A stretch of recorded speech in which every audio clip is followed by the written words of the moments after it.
We're here with the guys from the Beer and Music Festival. Is that the official name? Beer and Music Hastings Beer and Music Festival. Beer and Music Festival is still what it's very much known as. We did sort of rename it or rebrand it a few years ago as HBMF because we didn't really feel that Hastings Beer and Music Festival kind of fits the overall event. The Saturday is very much Hastings Beer and Music Festival. Where we found when trying to sort of market the dance nights, for example, Friday, we have big names like Judge Jules playing, and you try advertising that as Hastings Beer and Music Festival in Brighton, it doesn't really have the appeal. No, right. I think people picture then it's just a beer and music festival with bales of hay and music on a trailer. So yeah, a little rebranding, but most people know it as Hastings Beer and Music Festival. That's Peter, by the way. Hello. What's your title? My title is Event Director, 4th year in a row. Okay. For my sins. And here we have Lee. Yeah, Lee, Treasurer. Been here since about 2016 now. So I'm responsible for all of the financial aspects of the build and putting on the event together. So well, it's still running, so you must do a good job, right? I think I'm doing okay. Peter will be the judge of that. Well, hanging in there, I think. Yeah. I think for me, it's a lot of the behind the scenes stuff that people don't realise, and that the event is run entirely by volunteers. Myself, Peter, and all the committee, we're all volunteers. We all give out our time. We've got full-time jobs. We take a break from there, and we get paid absolutely nothing. I think a lot of people just don't understand the scope and the cost of putting on an event. Anything from the toilets to the cost of the tent to the harassing, everything we have to buy, and even as an event that we're putting on, we need to ensure that we get the footfall through in order to keep and maintain the event and keep it running every year. And as we were walking down, there's a poster right along the fence over there where it says you've been raising nearly 1.5 million so far to give to local causes, right? And it all goes to local charity. And I think a lot of people don't understand or recognise that it's all charities within the Hastings town. None of the money goes outside of Hastings. So various organisations can apply via the round table for a donation. They're all vetted by the round table committee, and then we take each case on its merit. Yeah, so that's a big thing, right? I mean, it is a big thing. We're approaching 2 million. Well, we'll get there. I'm sure we'll get there, won't we, Peter? We will. Determined. So how long has it been going? This is 44th festival? year, so 1982. 44th. Wow. Yep. Are you the longest running event in Hastings? You must be close, right? I would imagine, yeah. That's something that I'm aware of. It's probably the biggest and longest running. You've not been with it that long, have you? No, thank you, Anja. No, not quite. No, I was quite a late joiner, really. I mean, I joined the Round Table about 15 years ago, not knowing that they even did the Beer and Music Festival, to be honest. I was just in a fortunate position job-wise that I felt like I could give a bit back to the community and see if I could do something to help, and I got wind of that's effectively what Hastings Round Table do, or the Round Table does. At that point, I hadn't even heard of the Round Table. Turns out that's a global organisation that pretty much does just look at bettering community. So yeah, I signed up to the Round Table. As soon as I joined, realised that what I'd signed up for and being part of this beast, which has been fantastic ever since. So yeah, this is my 4th year of being event director. Before that, I was involved in various bits of the organisation. How many people is there roughly that organise this every year? There must be. Well, in the committee there's 14 of us, so there's not many. Every year we kind of look at each other and think, wow, how do we do this? But that's the core committee who sort of organise it all. The bit that blows me away every year is the hundreds of volunteers we get to work behind the bar. It staggers me, the time and effort that people will give, and they work flat out all day on the Saturday, some of them behind the bar for absolutely nothing but just the buzz, and then they'll spend an hour picking up litter afterwards. It's astonishing. Yeah, and you're always looking for more volunteers, or? We are always looking for more volunteers and people that want to be interested in being part of the committee, although you have to be a young man under 45 to be part of the Round Table. Anyone's welcome to come and see if they want to be part of the committee. Volunteers wise, we certainly are always open to new people. This year particularly, we are very open to new people. For some unknown reason at the moment, we are well down on our And how do you go about that? Well, generally it's Facebook, it's the socials of us requesting. Just message someone. Yeah, or if someone wants to be a volunteer, you mean? Yeah, yeah. Email volunteers@hbmf.co.uk or info@hbmf.co.uk. Either will do. We are, I wouldn't go quite so far as desperate, but at the moment the numbers, considering it's a week today, the big event, the main event of the Saturday, we are looking quite low on numbers, which... Yeah, we don't want to disappoint on the service times. And it's not meant to rain, so it's, it's a good year to do it, right? Absolutely, absolutely. Yeah, no, it's looking like a beauty. The last few years have had quite a cold wind, which I think has put people off, whereas this year's looking like a belter. I think the other important thing to consider is that even though we've got the 2 weeks that we as a committee use to utilise and build this event, we actually have 1 month off. So we'll run the festival, we'll close the festival down. We'll take a break, 1 month off, and have a chill, and then we have committee meetings every month. But I guess a lot of people don't understand is that from September, I'm physically booking the tent.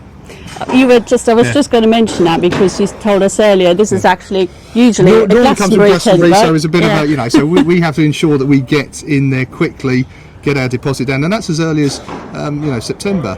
And then say toilets, so all of the infrastructure requires deposits on it. So again, people don't recognise that it's as early the inception of building this beast that is born now. It's 14 people, 11 months of the year, keeping it going. Yeah, on top of a day job, right? On top of the day job, and and everything else that comes with it. So you must like it. I mean, it's a good bus ride, especially if it works out.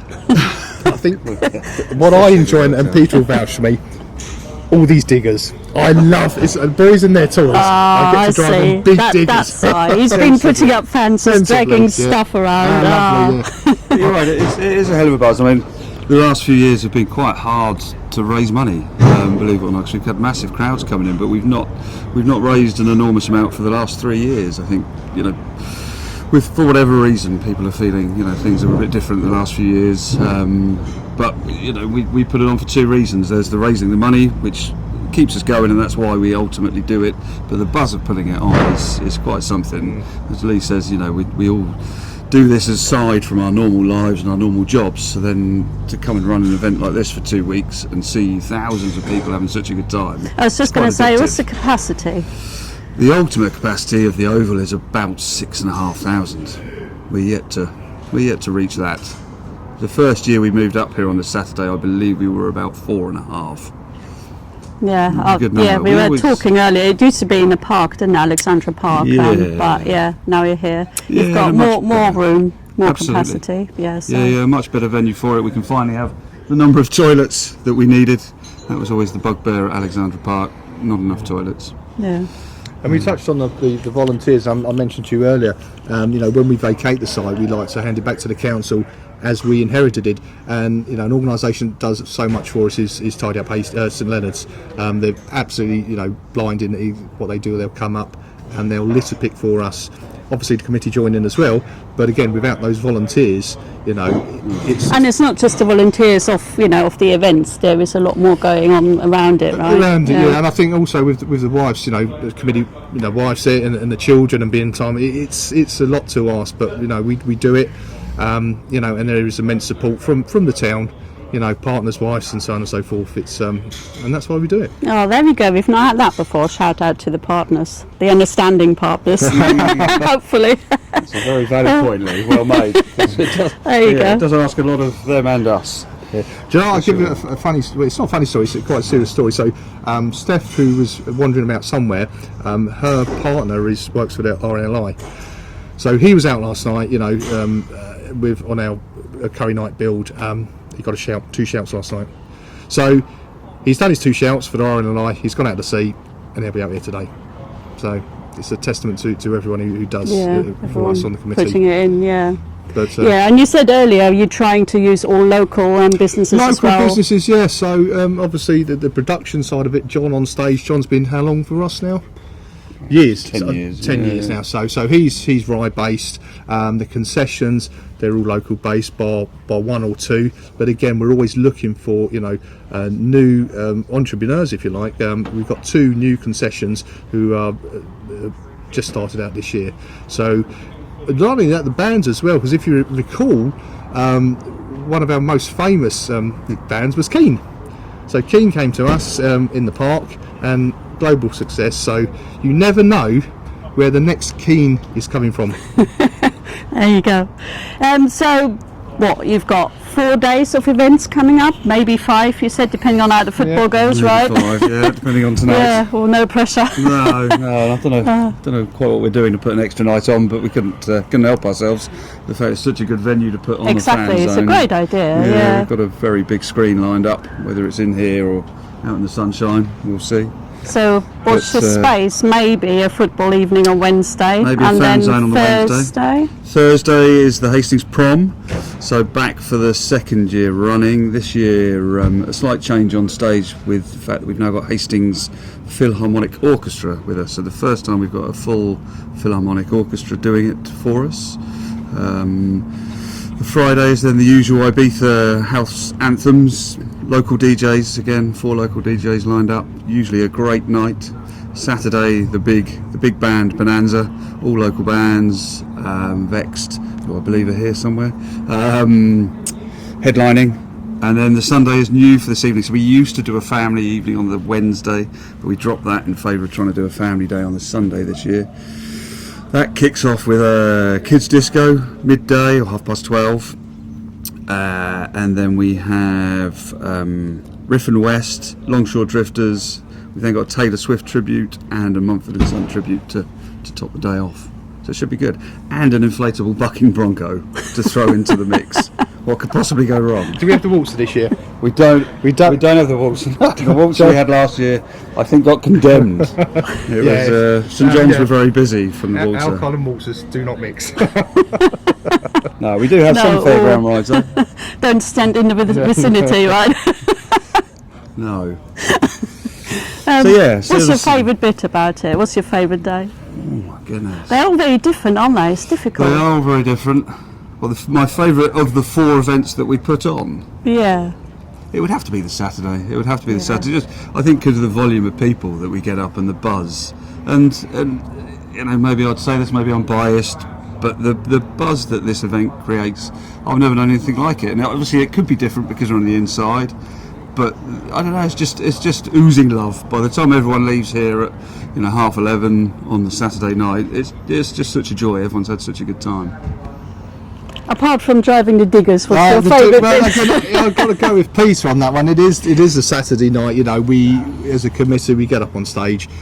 The crowd thanks us, so that's a nice accolade to have.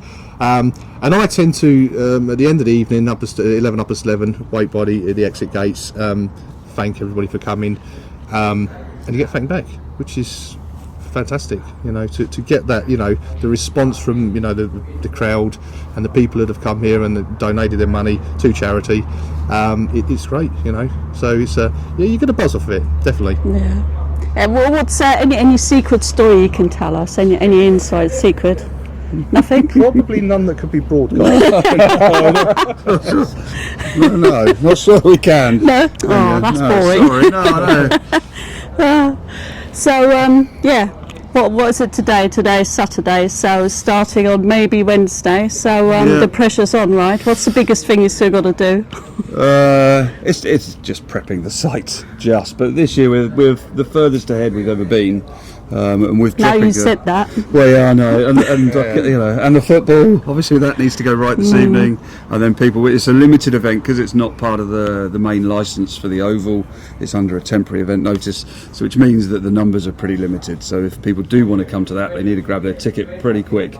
We need to just finish building this. The stage guys they'll get the stage set up over the weekend. The big bar tent will go up on Sunday. And then it's getting all the tech ready behind the bars, making sure we get the volunteers still plenty to ready. do, right? Yeah, there's always something to do up here. Right, remind us again, website, where can you www.hbmf.co.uk. Right. Tickets available there, and where you can sign up to be a volunteer there. contact us page if you want to come and help out. It really is a great buzz and enormously appreciated, that's for sure. Any last word of wisdom? Buy some tickets. Just buy some Don't tickets. miss out, Don't right? miss out. Don't miss out. For Yeah. 4 or 5 days, it's great. Just get the tickets bought now. Well, yeah, like I said, I mean, it's not meant to rain or anything. No, so, I mean, I did see the 14-day forecast, and next weekend does look good. Good. But it doesn't matter because we've got yeah, the I great suppose big so. tent. You've got the Glastonbury tent, eh? We have. That's a claim to fame in Yes. itself. Biggest tent they have at Glastonbury. Right, okay. Apparently. Yeah, who's played in it? Oh, Don't know. I'm sure Robbie's been there. Oh, look, speaking of devil, there's John. there you go. All right, thanks very much Wonderful. for No, your great time. stuff, Hopefully it'd be a success as every year, but yeah, Thank you, Anja. maybe we'll catch up next year. Hope so. Thank you. Thank you. Great stuff. Thank you very much.